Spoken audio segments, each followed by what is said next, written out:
जय द्वारकाधीश, जय माताजी बधा मित्रों ने केम छो मजामां। तो आज આપણે બનાવવાના છીએ બટેટાની સૂકી ભાજી। તો બટેટાની સૂકી ભાજી બનાવવા માટે આપણે બાફેલા બટેટા લઈ લીધા છે, માંડવીના બી, મીઠો લીમડો અને ટમેટું મોરાય છે અને મરચાં પણ આપણે મોરવાના છે। તો આ લઈ લીધો છે આપણે મસાલા, તમાલપત્ર, એક તજનો ટુકડો અને કોકમ અને મીઠું, હળદર એ બધું લઈ લીધું છે। અને તપેલીમાં પણ તેલ ગરમ થવા મૂકી દીધું। तेल गरम थी जाए तो त्यार पछी आपणे काचा बी ने तरी लेवाना छे।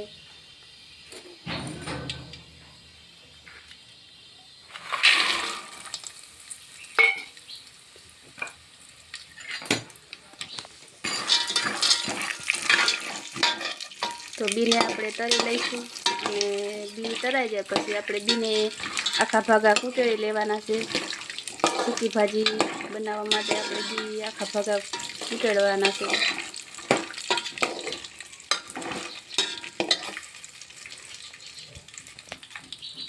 तो टमेटું આપણું મોરાઈ ગયું છે અને મરચાં મોરવાનું બાકી છે। તો મરચાં પણ હાલો મિત્તલબેન મોરી નાખો, ત્યાં સુધીમાં હું બી તારી લઉં।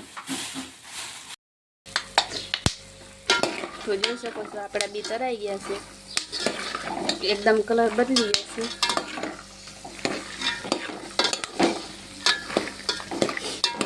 तो आपणे गैस बंद करी दईशुं अने बीने तेलमांथी बहार काढी अने बीने आपणे आखा भागा कूटड़ी लईए।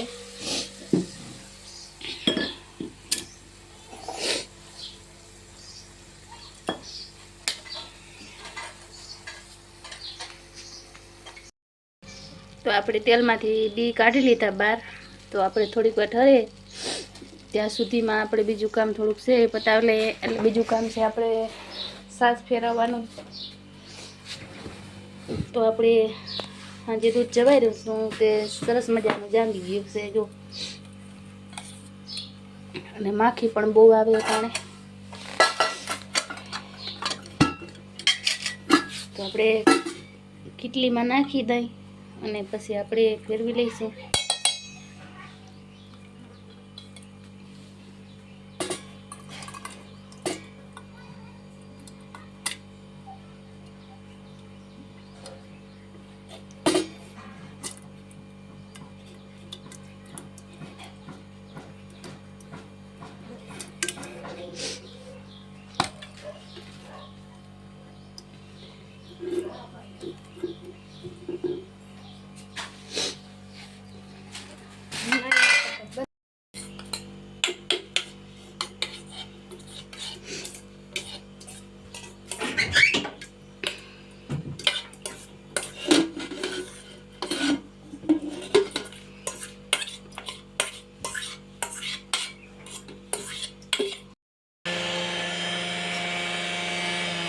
तो आपणे साय फेरवવાનું काम चालू કરી દીધું છે। તો માખણ થાય ત્યાં સુધી આપણે સાય ફેરવતું રહેવાનું છે।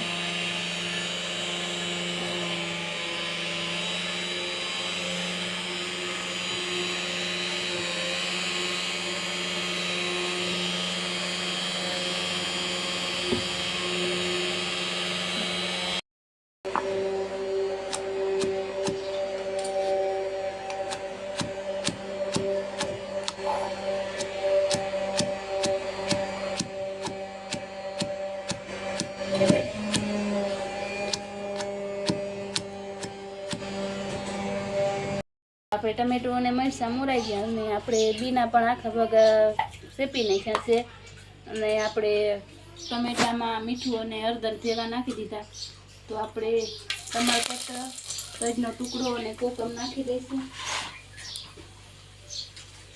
અને આપણે નાખી દેવાનું છે જીરું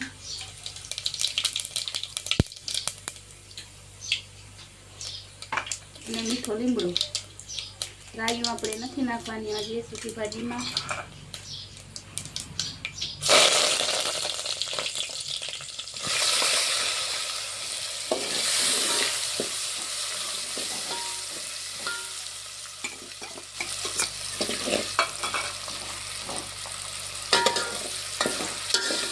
થોડીક વાર આપણે ટમેટાને પાકવા દેવાના છે। ટમેટા અને મરચાં પાકી જાય ત્યાર પછી આપણે બટેટા અને નાખવાના છે। આપણે ટમેટા અને મરચાં સરસ રીતે કાપી ગયા છે. તો આપણે એમાં નાખી દઈશું બટેટા. બટેટા નાખીને આપણે મિક્સ કરી દેવાનું છે, હલાવી નાખવાનું સરસ રીતે.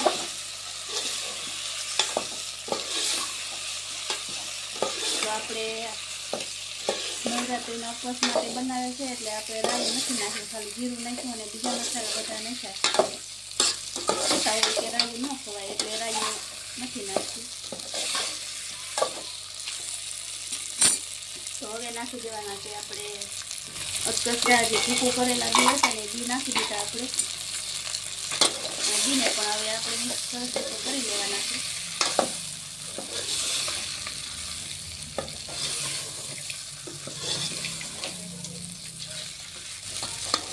તો હવે આપણે નાખી દઈશું મસાલા. તો આપણે થોડોક મોરચાક મસાલો નાખવાનો છે, બીજા મસાલા તો આપણે ન જોઈએ આમાં.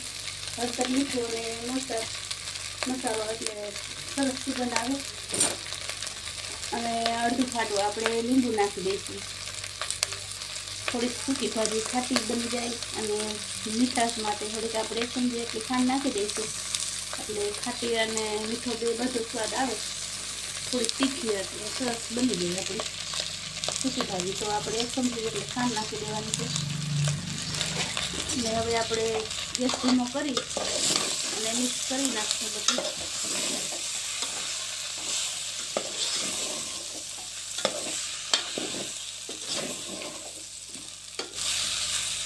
તૈયાર છે આપણી સૂકી ભાજી.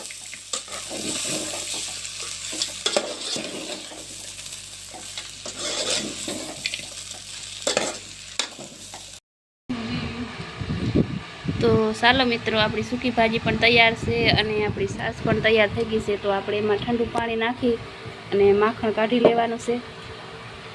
તો આપણે એમાં ઠંડુ પાણી નાખી દઈએ. ઠંડુ પાણી નાખવાથી સરસ મજાનું માખણ જામી જાય એટલે આપણે માખણ કાઢવામાં સહેલાઈ રહે.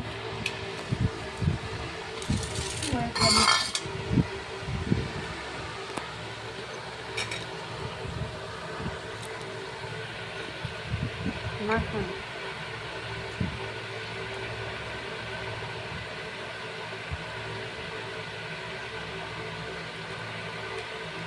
તો જોઈ શકો છો મિત્રો, સરસ મજાનું આપણું માખણ પણ નીકળી ગયું છે. અને આપણે વાટકામ નાખી લઈએ. આ માખણ તો આપણે બપોરા કરવા બધા બેઠા એટલે થઈ જાય. રોટલામાં ચડાવી જો વાટ જોઈને બેઠા, આમ રોટલો હાથમાં લઈ પીઝા, માખણનો પીઝા બનાવી.